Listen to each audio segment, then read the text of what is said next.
Hello everyone.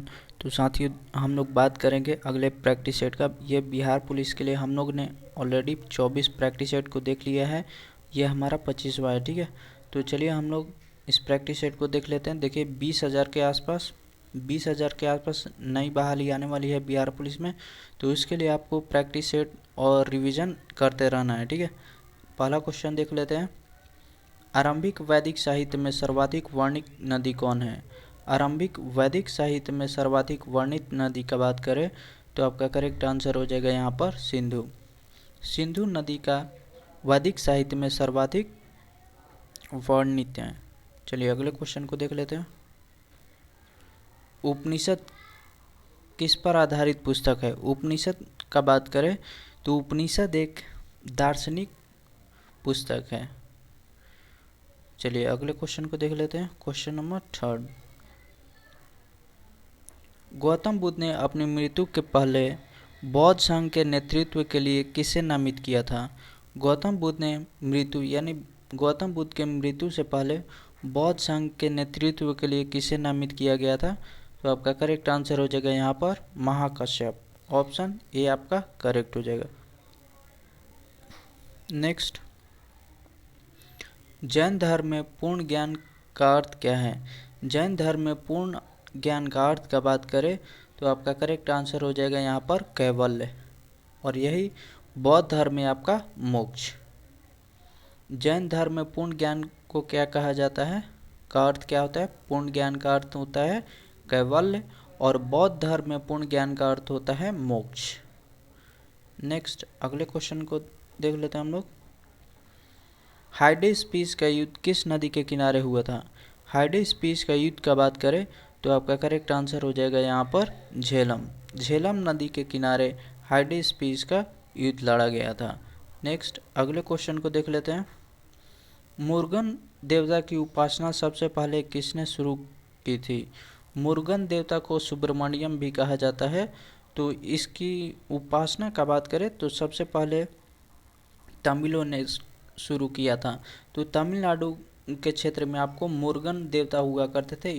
इनको पहले सुब्रमण्यन के नाम से भी जाना जाता है। नेक्स्ट अगले क्वेश्चन को देख लेते हैं। Question number 7। सिल्क मार्ग किसने आरंभ कराया था? सिल्क मार्ग का बात करें तो आपका करेक्ट आंसर हो जाएगा यहाँ पर कनिष्क। कनिष्क ने सिल्क मार्ग की आरंभ कराया था। नेक्स्ट, संगम काल में मंत्रियों को क्या कहा जाता था? तो संगम काल में मंत्रियों को क्या कहा जाता था? तो आपका करेक्ट आंसर हो जाएगा यहाँ पर अमेचार। ऑप्शन बी आपका करेक्ट हो जाएगा। नेक्स्ट अगले क्वेश्चन को देख लेते हैं। उज्जैन का प्राचीन काल में क्या नाम था?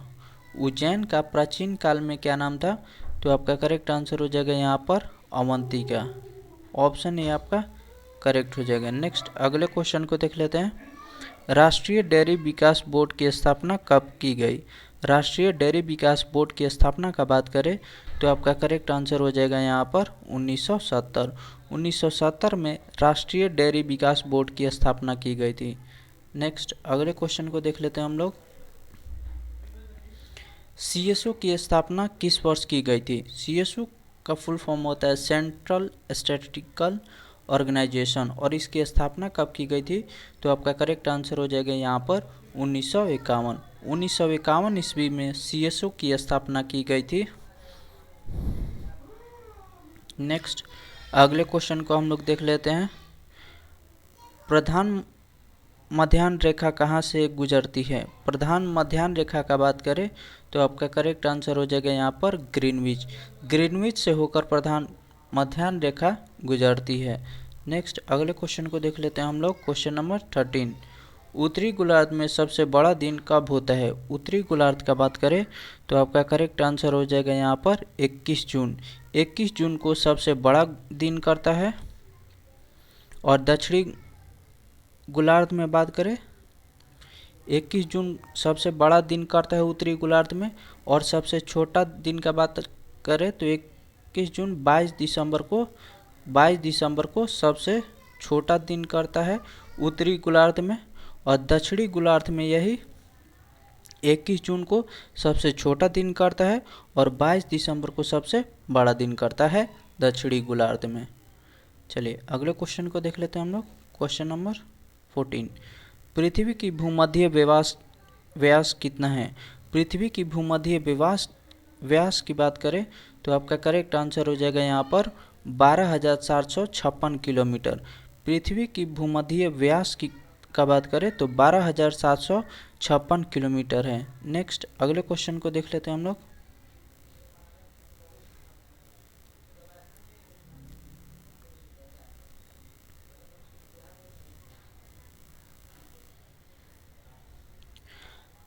आँख का रंग किस पर निर्भर करता है? आँख का बात करें तो आपका करेक्ट आंसर हो जाएगा यहाँ पर आइरिस के रंग पर।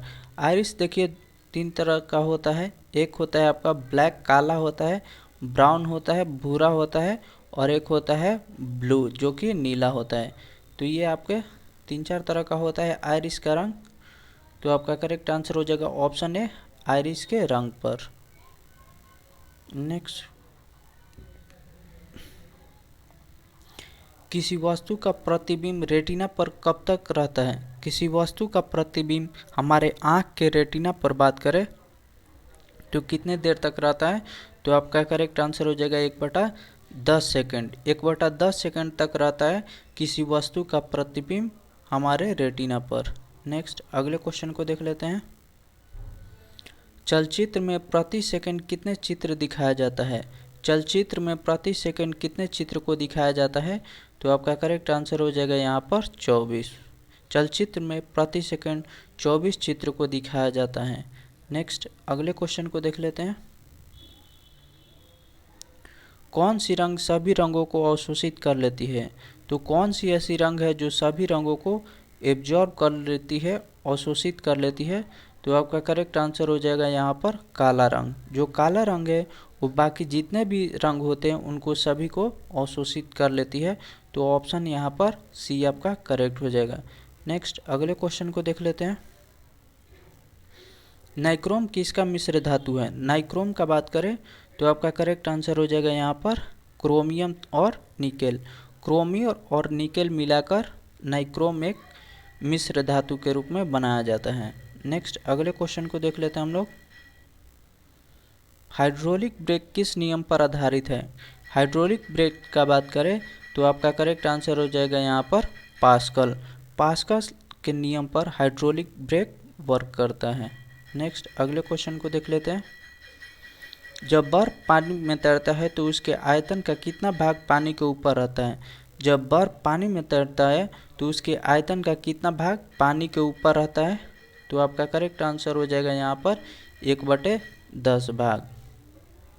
जब देखिए जैसे ये पानी हो गया तो बर्फ जितना ऊपर रहता है उससे कहीं ज़्यादा नीचे रहता है। ठीक है, तो आपका करेक्ट आंसर हो जाएगा 1/10, ऑप्शन सी आपका करेक्ट हो जाएगा। नेक्स्ट, पानी की लहरों को शांत करने के लिए उसमें क्या गिराया जाता है? तो पानी की लहर को शांत करने के लिए पानी में क्या मिलाया जाता है? तो आपका करेक्ट आंसर हो जाएगा यहाँ पर तेल। जब पानी में लहर ज़्यादा उठती हैं, तरंगें उठती हैं, तो उसमें क्या गिराया जाता है? तेल गिरा दिया जाता है। ठीक है, तो उनके लहर को शांत करने के लिए। नेक्स्ट अगले क्वेश्चन को देख लेते हैं।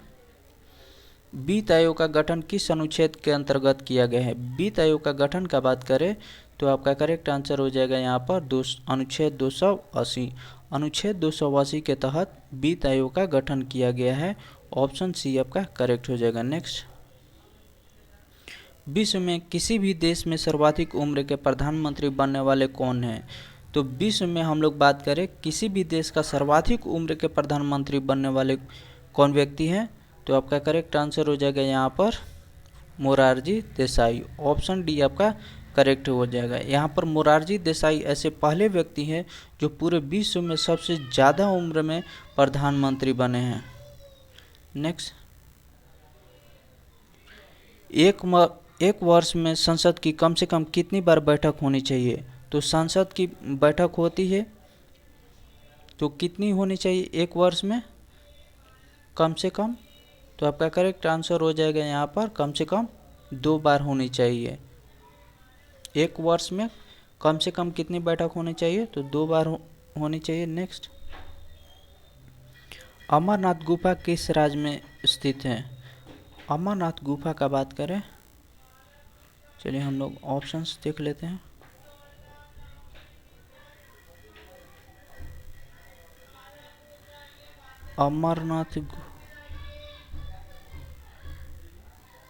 अमरनाथ गुफा, देखिए ऑप्शंस है आपके पास, तो आपका करेक्ट आंसर हो जाएगा यहाँ पर Jammu and Kashmir.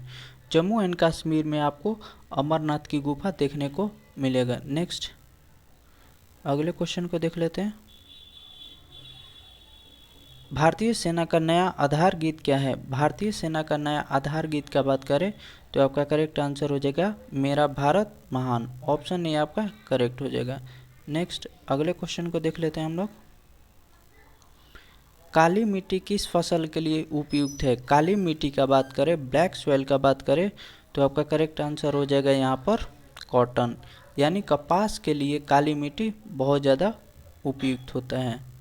Next petroleum से प्राप्त होने वाला मोम क्या है? पेट्रोलियम से प्राप्त होने वाला मोम का बात करें तो आपका करेक्ट आंसर हो जाएगा यहाँ पर पैराफिन। ऑप्शन सी आपका करेक्ट हो जाएगा। नेक्स्ट अगले क्वेश्चन को देख लेते हैं। भारत में मीथेन का एक बड़ा स्रोत क्या है? भारत में मीथेन गैस का एक बड़ा स्रोत का बात करें तो आपका करेक्ट आंसर हो जाएगा यहाँ पर धान की खेती। धान की खेती से देखिएगा कि बहुत ज़्यादा मीथेन गैस का उत्पन्न होता है। नेक्स्ट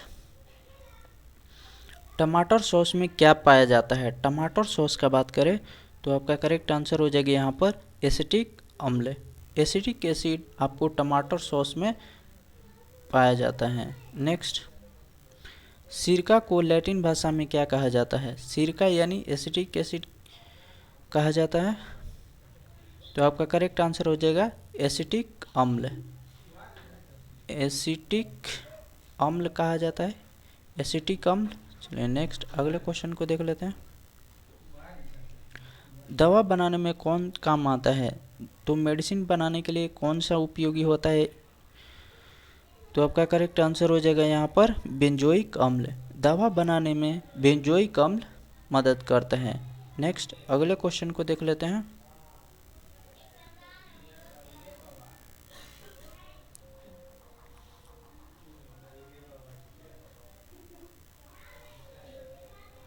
शौचालय में दुर्गंधनाशी के रूप में किसका प्रयोग किया जाता है?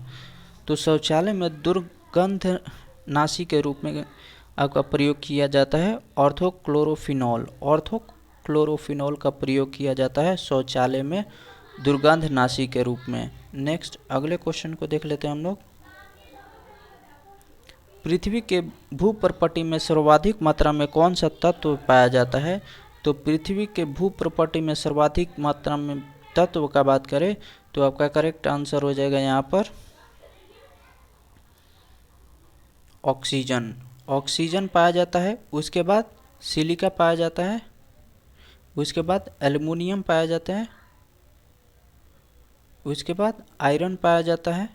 तो सबसे पहले ऑक्सीजन, सिलिका, एल्युमिनियम और आयरन, तो इसका करेक्ट आंसर हो जाएगा यहाँ पर ऑक्सीजन। ऑप्शन सर्वाधिक मात्रा में पूछा है। नेक्स्ट अगले क्वेश्चन को देख लेते हैं। सबसे अधिक विद्युत ऋणात्मक तत्व कौन है? सबसे अधिक विद्युत ऋणात्मक तत्व का बात करें तो आपका करेक्ट आंसर हो जाएगा यहाँ पर फ्लोरीन। क्लोरीन का सबसे ज़्यादा इलेक्ट्रॉन एफिनिटी ज़्यादा होता है और फ्लोरीन सबसे ज़्यादा निगेटिव होता है। नेक्स्ट कौन सा ग्रह हरा प्रकाश उत्सर्जित करता है? तो कौन सा ऐसा प्लैनेट है जो हरा प्रकाश उत्सर्जित करता है? तो आपका करेक्ट आंसर हो जाएगा यहाँ पर वरुण। नेक्स्ट अगले क्वेश्चन को देख लेते हैं। टावर ऑफ साइलेंस कहाँ स्थित है? टावर ऑफ साइलेंस का बात करें तो आपका करेक्ट आंसर हो जाएगा यहाँ पर पूना, जो कि महाराष्ट्र के पूना में आपको देखने को मिलेगा tower of silence. Tower of silence आपको महाराष्ट्र के पूना में देखने को मिलेगा। ऑप्शन सी आपका करेक्ट हो जाएगा। नेक्स्ट अगले क्वेश्चन को देख लेते हैं। हाथी सिंह मंदिर कहाँ स्थित है? हाथी सिंह मंदिर का बात करें तो आपका करेक्ट आंसर हो जाएगा यहाँ पर अहमदाबाद, गुजरात। अहमदाबाद, गुजरात के अहमदाबाद में आपको हाथी सिंह मंदिर देखने को मिलेगा। चलिए thank you so much. Video अच्छा लगा तो लाइक करें और चैनल को सब्सक्राइब करें।